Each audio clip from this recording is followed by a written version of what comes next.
दोस्तों, अक्सर मन में ये ख्याल आता है कि जब रावण पूरे कैलाश पर्वत को उठा सकता था तो वह सीता स्वयंवर में शिव जी का पिनाक धनुष क्यों नहीं उठा पाया, और आखिर क्यों भगवान श्री राम ने उस धनुष को उठाकर तोड़ डाला।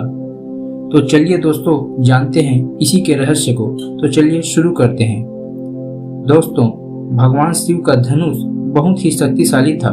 शिव जी ने जिस धनुष को बनाया था उसकी टंकार इतनी तेज थी कि बादल फट जाते थे, पर्वत हिलने लगते थे। ऐसा प्रतीत होता था कि जैसे भूकंप आ गया हो। यह धनुष बहुत ही शक्तिशाली तथा चमत्कारी था। उस धनुष का नाम पिनाक धनुष था। कहा जाता है कि यह शिव धनुष उन्होंने राजा जनक के पूर्वजों को दिया था और उन्हीं के धरोहर स्वरूप राजा जनक के पास यह पिनाक धनुष था।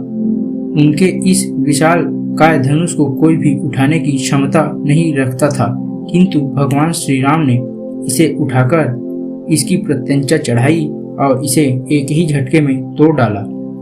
लेकिन यही कार्य रावण क्यों नहीं कर सका?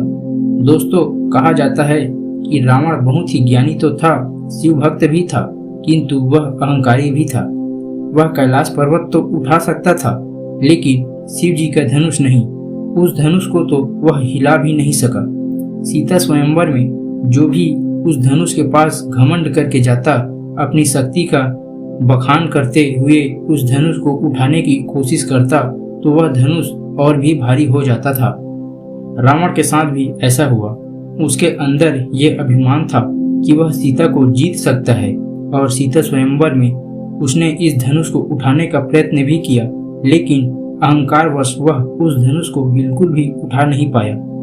और वही बात की जाए स्वयं भगवान श्री राम की, तो वो जानते थे कि यह भगवान शिव का धनुष है, इसलिए उन्होंने उस धनुष को सबसे पहले प्रणाम किया और फिर उन्होंने धनुष की परिक्रमा की और उन्हें संपूर्ण सम्मान दिया। प्रभु श्री राम के निर्मलता के समक्ष धनुष का भारीपन स्वयं ही कम हो गया, जिसे एक झटके में ही भगवान श्री राम ने उठाया और प्रत्यंचा चढ़ाने के बाद धनुष को तोड़ डाला। इसके बाद आप सब जानते ही हैं कि कैसे भगवान श्री राम और माता सीता का विवाह हुआ। तो दोस्तों, आपको यह जानकारी कैसी लगी कमेंट करके जरूर बताएं। मिलते हैं ऐसे ही अगले रोचक वीडियो के साथ। धन्यवाद।